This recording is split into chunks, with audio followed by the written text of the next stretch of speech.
전 남자친구와의 관계를 다시 탐색해보고 싶다며 잠시 시간을 갖자는 약혼녀에게 파혼을 통보하고 우리가 함께 살던 집을 팔아버린 뒤 사라졌습니다. 안녕하세요. 영겁과도 같은 시간이 흐른 뒤에야 제게 최근 무슨 일이 있었는지 이야기할 때가 된 것 같아 글을 씁니다. 저는 박준서 27세 남입니다. 얼마 전까지만 해도 저는 제 인생의 사랑 김수진 26세 여가 결혼할 것이라고 믿어 의심치 않았습니다. 우리는 4년간 연애했고 대부분의 시간 동안 우리의 관계는 아주 견고하다고 생각했습니다. 하지만 지금 저는 여기에 앉아 왜 이 모든 징후를 더 일찍 알아차리지 못했을까 자문하고 있습니다. 수진과 저는 공통의 친구, 생일 파티에서 처음 만났습니다. 그녀는 유머러스하고 자신감 넘쳤으며 저는 그녀의 꾸밈 없고 솔직한 태도가 마음에 들었습니다. 이전에도 연애를 해봤지만 그 누구도 그녀만큼 저와 깊은 교감을 나누지는 못했습니다. 우리는 빠르게 가까워졌고 1년 뒤부터 함께 살기 시작했습니다. 모든 것이 자연스러웠죠. 직업, 결혼, 그리고 가정을 꾸리는 것에 대해 우리는 마치 한마음인 것 같았습니다. 그녀는 프리랜서 그래픽 디자이너였고 저는 판교의 한 IT 회사에서 프로젝트 매니저 PM로 일했기 때문에 생활 패턴도 비슷했습니다. 화려하지는 않았지만 즐거운 삶이었습니다. 우리는 한동안 결혼에 대해 이야기해왔지만 제가 프로포즈를 한 것은 작년이었습니다. 거창한 이벤트는 아니었고 그저 집에서 단둘이 조촐한 저녁 식사를 하던 중이었습니다. 수지는 감격한 듯 보였습니다. 그녀는 울면서 저를 껴안았고 당연히 승낙했습니다. 그날 밤 우리는 우리의 미래를 그리기 시작했습니다. 가을에 올리는 결혼식, 소수의 하객, 그리고 경기도, 가평의 호숫가에 있는 아담하고 예쁜 예식장까지 모든 것이 제자리를 찾아가는 것 같았습니다. 적어도 저는 그렇게 생각했습니다. 첫 번째 위험 신호는 사소했고 알아차리기 힘들었습니다. 제가 애써 무시했던 교묘하게 숨겨진 균열들이었죠. 예를 들어 결혼 준비에 대한 수진의 열정은 몇 달 만에 식어버렸습니다. 처음에는 핀터레스트 보드를 보내고 웨딩드레스를 검색하고 센터피스로 튤립이 좋은지 장미가 좋은지 같은 사소한 것까지 물어보며 완전히 몰두해 있었습니다. 하지만 어느 순간 그 모든 것이 그냥 멈춰버렸습니다. 제가 자기야, 들러리는 정했어? 라고 물으면 그녀는 아직 생각 중이야 라며 대수롭지 않게 넘겼습니다. 드레스, 케이크, 축가에 대해서도 마찬가지였습니다. 우리가 그토록 신나게 논의했던 모든 결정 사항들이 그녀가 미루고 싶어하는 무언가가 되어버렸습니다. 그녀는 아직 시간 많잖아라고 말하곤 했죠. 결혼식은 마치 뒷전으로 밀린 일처럼 보였습니다. 그때 저는 그저 스트레스 때문일 거라고 스스로를 위로했습니다. 결혼 준비는 누구에게나 벅찬 일이니까요. 게다가 수지는 일도 많았습니다. 저는 그녀가 곧 괜찮아질 거라고 생각했습니다. 제가 깨닫지 못했던 것은 그녀의 열정이 식은 대상이 결혼식이 아니라 바로 우리였다는 사실이었습니다. 진정한 뒤통수는 어느 날 밤 친구들과의 모임에서 맞았습니다. 누군가 요즘 유행하는 바보 같은 틱톡 게임 이야기를 꺼냈습니다. 아마 보신 적 있을 겁니다. 사적인 질문에 대해 표정 변화 없이 판단하지 않고 대답해야 하는 게임이었죠. 모든 것이 순조롭게 진행되다가 누군가 물었습니다. 만약 다시 한번 연애할 수 있다면 누구와 하고 싶어? 수지는 망설임 없이 대답했습니다. 아마도 민혁 오빠? 그렇게 그냥. 강민혁, 그녀의 대학 시절 전 남자친구. 그녀를 처참하게 배신했던 바로 그 사람이었습니다. 그녀가 그 이름을 내뱉는 순간 방 안의 공기는 어색하게 조용해졌습니다. 그녀는 멋쩍게 웃으며 내 말은 다시 만나고 싶다는 게 아니라 그냥 내 과거의 중요한 부분이라서라며 수습하려 했습니다. 저는 당장이라도 그녀에게 따지고 싶었지만 친구들 앞이라서 일단 넘어갔습니다. 나중에 단둘이 있게 되었을 때 저는 그녀에게 물었습니다. 민혁이 형 얘기는 뭐야? 왜 하필 그 관계를 다시 겪고 싶다고 한 거야? 그녀는 마치 아무것도 아니라는 듯 어깨를 으쓱했습니다. 그냥 바보 같은 게임이었잖아, 준서야. 너무 심각하게 받아들이지 마. 그녀는 웃으며 화제를 돌렸습니다. 저는 사소한 일로 싸움을 만들고 싶지 않아서 더 이상 캐묻지 않았습니다. 하지만 마음속 깊은 곳에서는 그 말이 계속 맴돌았습니다. 그날 이후 그녀의 행동은 더욱 무시하기 힘들어졌습니다. 그녀는 휴대폰을 보는 시간이 잦아졌고 카톡 메시지를 보며 묘한 미소를 짓곤 했습니다. 약속을 취소하거나 마지막 순간에 못 만나는 이유에 대해 애매한 변명을 대기 시작했습니다. 미안. 오늘 야근해야 할 것 같아라고 말하거나 이번 주말엔 엄마 댁에 가기로 약속해서라고 하는 식이었죠. 변명 자체가 의심스러운 것은 아니었지만 그런 일들이 점점 쌓여갔습니다. 저는 그녀의 우선순위에서 밀려난 것 같았습니다. 그리고 모든 것을 바꿔놓은 금요일 밤이 왔습니다. 저는 수진과 저녁 시간을 함께 보내고 싶다는 기대감에 부풀어 평소보다 일찍 퇴근했습니다. 배달 음식을 시켜서 밀린 드라마나 볼까 하는 생각이었죠. 조용한 밤을 기대하며 집에 들어섰지만 분위기가 이상했습니다. 그녀는 소파에 노트북을 들고 앉아 있었지만 일을 하는 것 같지는 않았습니다. 그저 멍하니 화면을 응시하고 있었죠. 나왔어. 저는 어색한 긴장감을 풀기 위해 말했습니다. 일찍 왔네. 그녀는 마치 그게 안 좋은 일인 것처럼 말했습니다. 저는 애써 무시하고 저녁을 준비하기 위해 부엌으로 갔습니다. 하지만 집안의 침묵은 숨이 막힐 정도였습니다. 평소 같았으면 오늘 하루가 어땠는지 묻거나 자기 얘기를 했을 텐데 오늘 밤은 아무것도 없었습니다. 결국 저는 주위를 둘러보며 물었습니다. 무슨 일 있어? 그녀는 노트북을 덮고 저를 쳐다봤습니다. 실은 할 얘기가 있어. 순간 제 속이 쿵 하고 내려앉았습니다. 끔찍한 일이 일어날 것을 알면서도 막을 수 없을 때의 그 기분. 저는 한 손에 주걱을 든 채 바보처럼 서 있었습니다. 저는 다가가 그녀의 맞은편에 앉았습니다. 그래, 제가 말했습니다. 무슨 일인데? 그녀는 마치 적절한 단어를 찾으려는 듯 잠시 머뭇거렸습니다. 그리고는 그냥 내뱉었습니다.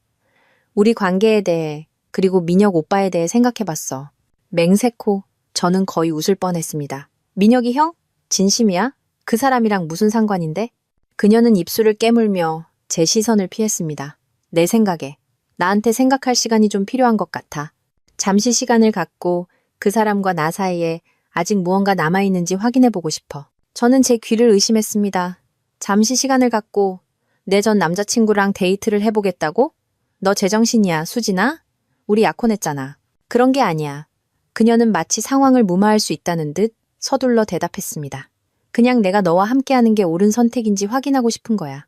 그리고 만약 잘 안 되면 약속할게. 다시 돌아올게.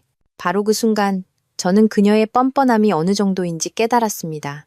그녀는 제가 주변에 머물며 자기가 저를 선택할 만큼 괜찮은 사람인지 결정해 주기를 기다릴 것이라고 생각한 겁니다. 그 순간 제 안에 무언가가 달라졌습니다. 저는 소리치거나 폭발하지 않았습니다. 그저 거기에 앉아 그녀를 쳐다보며 어떻게 이 지경이 될 때까지 아무것도 몰랐을까 생각했습니다. 처음에는 어떻게 대답해야 할지 몰랐습니다. 제 약혼녀가 방금 전 남자친구와 잘 될지 알아보기 위해 잠시의 휴식을 원한다고 통보했습니다. 대체 무슨 말을 할 수 있을까요? 마침내 제가 물었습니다. 그래서 너에게 이 휴식이 의미하는 게 뭔데? 제 목소리는 제가 느낀 것보다 훨씬 차분하게 나왔습니다. 그녀는 마치 이 대화를 준비했다는 듯 자세를 고쳐 앉았습니다. 우리는 각자의 생각을 정리할 공간이 필요하다고 생각해. 나는 민혁 오빠에 대한 내 감정이 진짜인지 알아볼 시간을 가질 거고, 너도 우리 관계에 대해 생각해 볼 수 있을 거야. 저는 그 대담함에 할 말을 잃었습니다. 잠깐만, 저는 몸을 앞으로 기울이며 말했습니다. 너는 전 남자친구랑 데이트를 해야 하고, 나는 우리에 대해 생각해야 한다고? 그게 무슨 해괴한 논리야? 수지는 마치 제가 비합리적으로 행동하는 사람인 양 한숨을 쉬었습니다. 준서야, 네가 뭘 잘못했다는 게 아니야. 이건 내가 뭘 원하는지 알아내려는 내 문제야. 그녀는 이 말을 연습이라도 한 듯 했습니다. 그녀의 말투, 시선을 피하는 방식. 마치 이 모든 것을 이미 결정했고 제가 그저 받아들여주기만 바라는 것 같았습니다. 너도 이게 미친 소리라는 거 알지? 제가 중얼거렸습니다. 너를 쓰레기처럼 대한 놈이랑 만약에 놀이를 하려고 약혼자를 대기시켜 놓는 법은 없어. 그녀의 표정이 굳어졌고 저는 처음으로 그녀가 얼마나 완고할 수 있는지 깨달았습니다. 허락을 구하는 게 아니야. 준서야. 내가 뭐가 필요한지 말하는 거야. 그 말은 다르게 와닿았습니다. 저는 더 이상 슬프지 않았습니다. 화가 났습니다. 저는 일어나서 마음을 진정시키려 방 안을 서성거리기 시작했습니다. 그래서 뭐, 수진아? 그냥 가방 싸서 민혁이 형네 집으로 갈 셈이야? 그게 내 대단한 계획이야? 아니야. 그녀는 강하게 부정했습니다. 그런 게 아니라 그냥 아직 어떻게 될지는 모르겠지만 다음 단계로 나아가기 전에 명확함이 필요해. 내가 옳은 결정을 내리고 있는지 스스로에게 확인해 볼 의무가 있어. 스스로에게 의무가 있다고? 저는 비웃으며 물었습니다. 그럼 나에 대한 의무는 뭔데? 우린 약혼했어. 수진아. 함께 인생을 만들어가기로 했잖아. 그런데 이제 와서 내가 충분히 괜찮은 사람인지 확인하기 위해 전 남자친구를 시승해 봐야겠다고? 네가 충분하지 않다고 말한 적 없어. 그녀의 목소리가 높아졌습니다. 하지만 우리가 평생을 함께 할 거라면 나는 확신이 있어야 해. 그리고 지금은 확신이 없어. 바로 그거였습니다. 그녀는 단지 민혁과 잘 될지 궁금한 게 아니었습니다. 그녀는 저에 대해서도 확신이 없었던 겁니다. 4년이라는 시간과 우리의 모든 계획에도 불구하고 그녀는 여전히 확신이 없었습니다. 모든 것이 한 번에 저를 덮쳤습니다. 그녀는 자신의 요구가 얼마나 고통스럽고 어리석은지 깨닫지 못했습니다.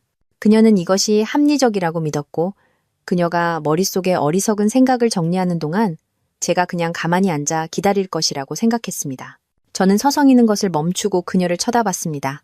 정말로 뚫어지게 쳐다봤습니다. 알았어. 그래. 제가 무미건조한 톤으로 대답했습니다. 네, 휴식, 가져. 그녀는 제가 너무 빨리 동의하자 놀란 듯 눈을 깜빡였습니다. 준서야, 널 상처 주려는 게 아니야. 나는 그냥 생각을 정리할 공간이 필요해서. 저는 고개를 끄덕이며 무표정을 유지했습니다. 알았어. 그게 네가 필요한 거라면. 그녀는 제가 싸우거나 자신을 붙잡아 주길 기대했던 것처럼 잠시 머뭇거렸습니다. 제가 그러지 않자 그녀는 일어나 노트북을 챙기며 중얼거렸습니다. 당분간은 우리 엄마 집에서 지낼게. 이게 영원한 건 아니야. 시간 좀 갖고 나서 얘기하자. 알았어. 저는 간단하게 대답했습니다. 그녀는 어떻게 대답해야 할지 고민하는 듯 저를 쳐다보더니 침실로 사라졌습니다. 그녀가 가방에 물건을 던져 넣으며 부산스럽게 움직이는 소리가 들렸습니다. 저는 소파에 조용히 앉아 있었지만 제 머릿속은 이미 돌아가고 있었습니다. 그녀가 정말로 휴식을 원한다면 그래, 갖게 해주지. 몇 분 후 현관문이 닫히는 소리가 들렸습니다. 그녀는 떠났습니다. 아마도 제가 여기서 기다리며 걱정할 거라고 생각하며 떠났을 겁니다. 그녀는 제가 가만히 앉아서 아무것도 하지 않을 사람이 아니라는 것을 전혀 몰랐습니다. 그녀는 그녀의 환상을 가질 수 있겠지만 저에게는 다른 계획이 있었습니다. 이제 몇 가지를 실행에 옮긴 후에 다시 소식을 전하겠습니다. 이건 그녀가 예상하는 방식으로 끝나지 않을 겁니다. 지난 글에 대한 여러분의 피드백과 제안에 감사드립니다. 지난 한 주 동안 많은 일이 있었고 상황이 어떻게 진행되고 있는지 보고하고 싶습니다. 우선 이 커뮤니티의 모든 분들께 멋진 지원에 대해 감사드립니다. 많은 분들이 제가 가만히 앉아서 기다리기만 해서는 안 된다고 말씀하셨고 여러분이 옳았습니다. 저는 모든 것을 실행에 옮기느라 바빴습니다.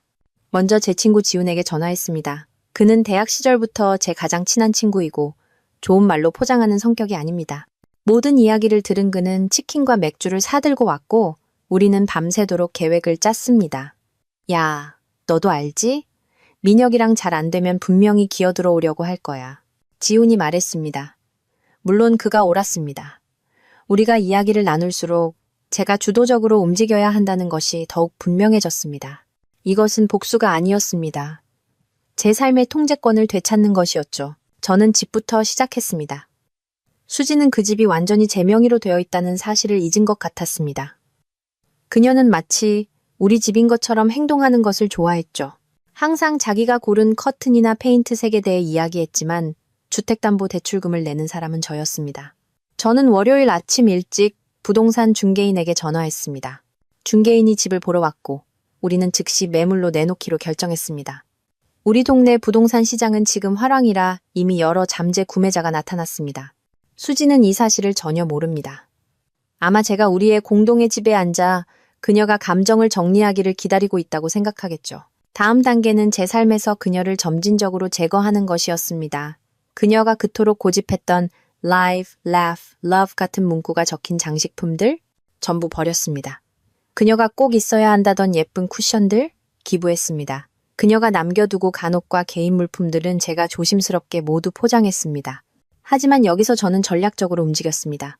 그녀의 물건을 그녀의 어머니 댁에 그냥 가져다 주거나 가지러 오게 하는 대신 저는 이사업체를 고용했습니다. 그들은 모든 것을 그녀의 어머니 댁으로 가져다 놓고 짧은 메모를 남겼습니다. 내 짐이야. 민혁이랑 잘 해봐. 어떤 분들은 이게 쪼잔하다고 생각할 수도 있겠지만 저는 동의하지 않습니다. 저는 복수하는 것이 아니라 효율적으로 행동하는 것입니다. 그녀는 생각할 공간이 필요하다고 했죠. 글쎄요, 말 그대로 공간을 얻은 셈입니다. 가장 흥미로운 순간은 공통의 친구들이 질문하기 시작했을 때였습니다. 저는 피해자 코스프레를 하거나 그녀를 험담하는 대신 그냥 사실을 말했습니다. 수진이는 결혼을 약속하기 전에 전 남자친구와의 관계를 다시 확인해 볼 필요가 있다고 결정했어. 나는 누군가의 백업 플랜이 되는 것보다 더 나은 대우를 받을 자격이 있다고 결정했고, 사람들이 그 말에 어떻게 반응하는지 보셨어야 합니다. 드라마도 비난도 없이 오직 사실뿐. 이야기를 통제하려 하지 않을 때 얼마나 빨리 상황이 바뀌는지 놀라울 정도입니다. 저는 직장에서도 움직임을 보였습니다. 오랫동안 고민해왔던 우리 회사 부산지사 자리에 지원했습니다. 만약 집이 팔리고 그럴 가능성이 매우 높아 보입니다. 이 직책을 얻게 된다면 저는 완전히 새로운 곳에서 새 출발을 하게 될 겁니다. 수지는 이번 주에 몇 번 저에게 연락을 시도했습니다. 처음에는 잘 지내? 같은 가벼운 카톡으로 시작해서 제가 단순히 기다리는 게 아니라 실제로 변화를 만들고 있다는 것을 알게 되자 점점 더 불안해하는 메시지로 바뀌었습니다. 어제 그녀의 어머니가 짐 상자들이 배달되었다고 알려주자 그녀는 패닉에 빠졌습니다.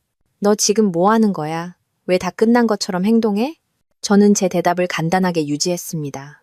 왜냐하면 끝났으니까. 수진아, 네가 선택했고 이제 내가 내 선택을 하는 거야. 그녀는 울기 시작했습니다. 그저 생각을 정리할 시간이 필요했을 뿐이라며 제가 너무 성급하다며 휴식을 요청했을 때 이런 의미가 아니었다고 주장했습니다. 뭘 기대했는데? 제가 물었습니다. 네가 전 남자친구를 시승하는 동안 내가 충실한 강아지처럼 여기 앉아 있을 거라고? 세상은 그렇게 돌아가지 않아. 하지만 만약 내가 원하는 사람이 너라는 걸 깨달으면 어떡해? 그녀는 흐느끼고 있었습니다. 그렇다면 넌 사람을 당연하게 여기면 안 된다는 소중한 교훈을 얻게 되겠지. 저는 그렇게 말하고 전화를 끊었습니다. 이상하게도 저는 더 이상 화가 나지 않습니다. 대신 해방감을 느낍니다. 제가 포장하는 모든 상자, 제가 취하는 모든 행동이 제가 포기했던 줄도 몰랐던 제 자신의 일부를 되찾는 것처럼 느껴집니다. 지훈이 어제 또 와서 집 포장을 도와주었습니다. 그 역시 제 안의 변화를 알아챘습니다. 너 좀 달라 보인다. 그가 말했습니다. 더 단단해졌어. 그가 맞습니다. 저는 달라졌습니다. 수진이 처음 민혁을 쫓겠다는 욕망을 드러냈을 때 저는 제 세상이 무너지는 것 같았습니다. 이제 저는 제 세상이 무너진 것이 아니라 제가 살아왔던 거짓된 현실이 마침내 해체된 것이라는 것을 압니다. 제가 부산지사 자리에 지원했다고 말씀드렸던 거 기억하시나요? 글쎄요, 합격했습니다. 타이밍이 이보다 더 좋을 수는 없었습니다. 집은 계약이 완료되었고 다음 달에 잔금을 치를 예정입니다. 하지만 이건 시작에 불과합니다. 특히 흥미로운 것은 수진의 민혁 탐색이 어떻게 전개되고 있는지입니다. 공통의 지인들을 통해 그들의 재회한 열정이 그녀가 상상했던 동화와는 거리가 멀다는 것을 알게 되었습니다. 분명 4년이라는 시간이 그를 바꾸지는 못한 모양입니다. 그는 여전히 대학 시절 그녀를 배신했던 그 믿을 수 없는 남자 그대로였습니다. 하지만 여기서부터가 재밌습니다. 수지는 소셜미디어에서 여론을 통제하려고 했습니다. 그녀는 자신을 찾아가는 여정이나 마음이 시키는 대로 같은 애매하고 감성적인 문구들을 인스타그램에 올리기 시작했습니다. 그래서 저도 같은 게임을 하기로 결정했습니다. 하지만 반전을 줬죠. 저는 사실에 기반한 단 하나의 게시물을 올렸습니다. 인생 업데이트, 부산지사 발령 소식을 전하게 되어 기쁩니다. 때로는 문 하나가 닫히면 더 좋은 문들이 열리기도 하죠.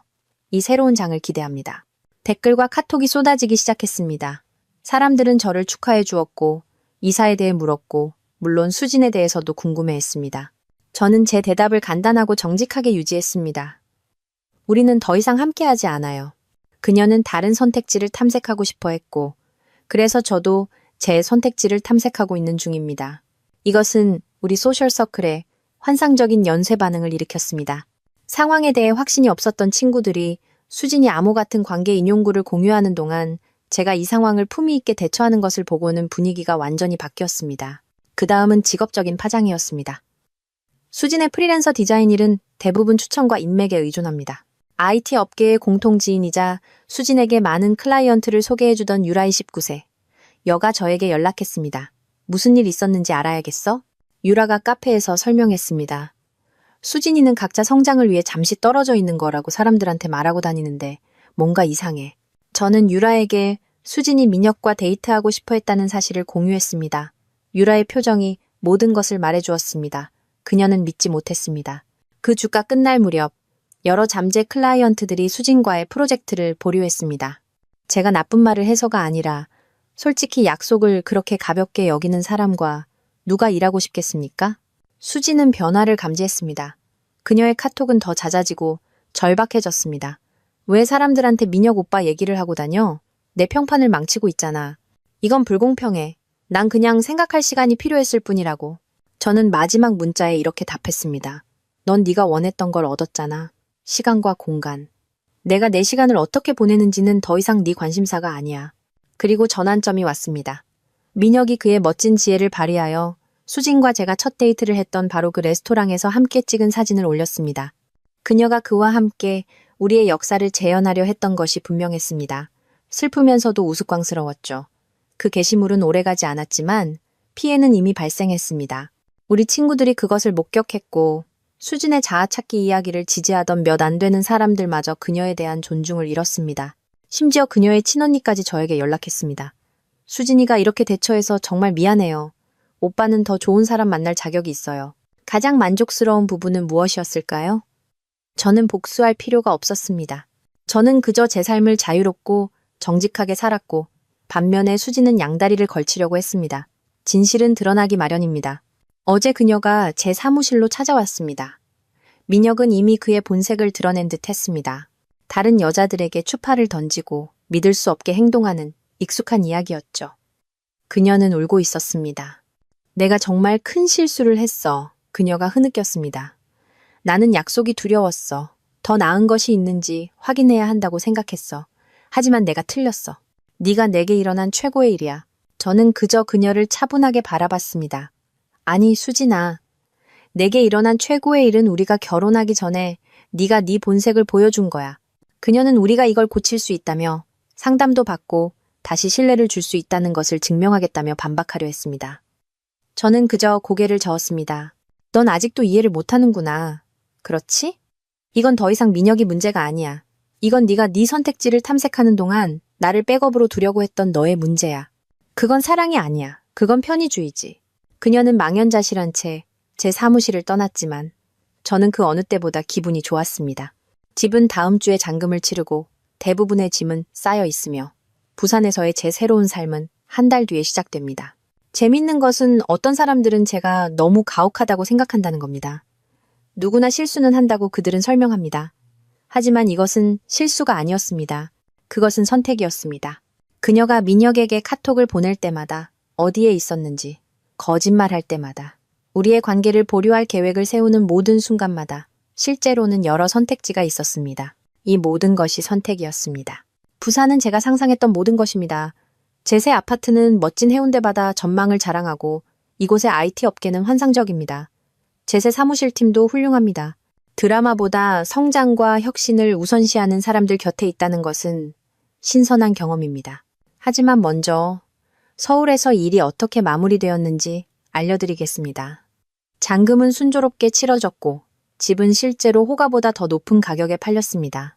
공통의 친구들을 통해 이 사실을 알게 된 수진의 반응을 보는 것은 흥미로웠습니다. 그녀는 직접 차를 몰고 가 새 주인이 이사하는 것을 보기 전까지는 제가 집을 팔았다는 것을 믿지 않았습니다. 여기서부터 정말 흥미로워집니다. 민혁 기억하시죠? 그가 다른 누구도 아닌 저에게 연락했습니다.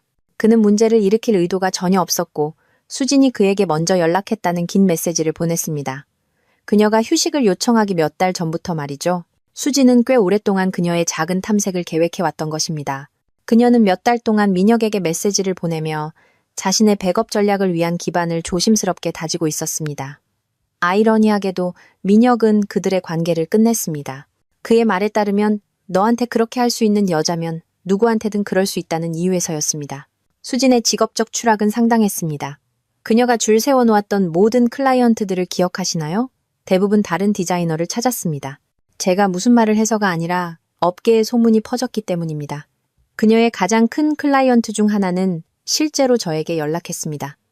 약혼에 무슨 일이 있었는지 들었어요. 저희는 장기 프로젝트에 전념할 수 있는 사람을 찾고 있어요. 믿을 만한 디자이너 아시는 분 있나요? 저는 제 재능 있는 지인 한 명을 추천했고 그녀가 그 계약을 따냈습니다.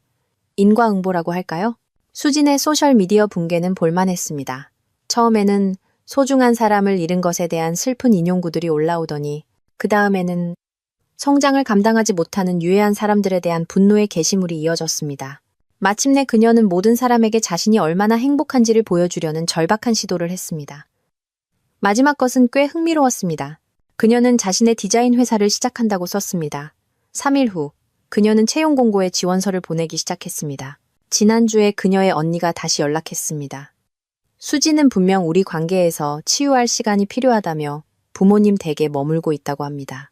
그녀 언니의 정확한 말은 이랬습니다. 걔는 오빠가 정말 기다려줄 거라고 생각했대. 오빠가 집 팔고 이사 가버리니까 걔 환상이 완전히 깨져버린 거야. 가장 확실한 순간은 옛 친구들과의 영상 통화 중에 일어났습니다. 그들은 동네 소식을 전해주었고 누군가 카페에서 수진을 본 이야기를 했습니다. 그녀는 잠재 고객에게 자신의 포트폴리오 웹사이트가 왜 다운되었는지 설명하고 있었다고 합니다. 분명히 그 웹사이트를 만들고 유지보수해준 사람이 바로 저였다는 사실을 잊은 모양이었습니다. 호스팅 계약이 만료되었을 때 그녀는 그것을 복구할 방법을 찾지 못했던 겁니다. 더 이상 제 관심사가 아니죠. 여기서의 제 새로운 삶은 잘 자리 잡고 있습니다. 저는 지역 암벽 등반 동호회에 가입했고 스페인어 수업을 듣기 시작했으며 심지어 지역 보호소에서 개 한 마리를 입양했습니다. 그의 이름은 제우스, 주스이고 제 전 약혼녀보다 더 훌륭한 동반자입니다. 이곳의 IT 커뮤니티는 정말 환영해줍니다.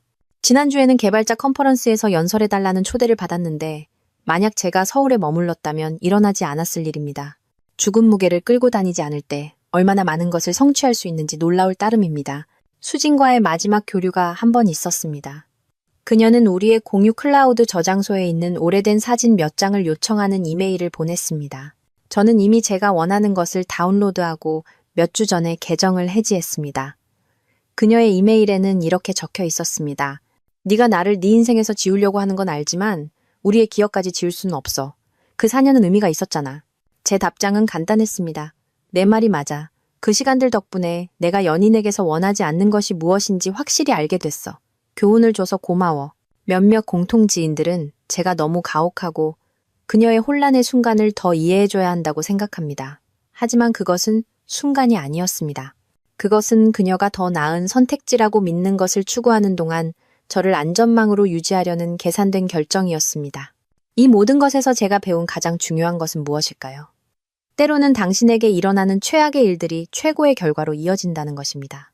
만약 수진이 그녀의 본색을 보여주지 않았다면 저는 그녀와 결혼했을 것이고 몇 년 후 어쩌면 아이들이 있는 상태에서 그녀의 진정한 성격을 알게 되었을지도 모릅니다.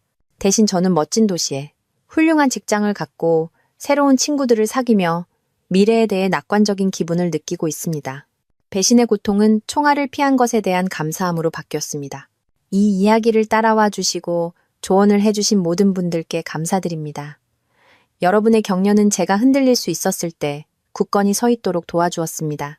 그리고 비슷한 상황을 겪고 있는 모든 분들께 이것을 알아두세요. 누군가 당신에게 자신의 진짜 모습을 보여줄 때 처음부터 그들을 믿으세요. 그들이 당신에 대한 마음을 바꾸기를 기다리지 마세요.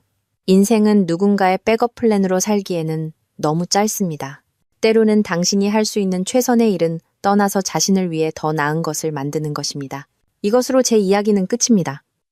제 인생의 2장은 공식적으로 끝났고 저는 다음 장이 시작되기를 그 어느 때보다 기대하고 있습니다. 모두 건강하시고 모든 것에 감사드립니다.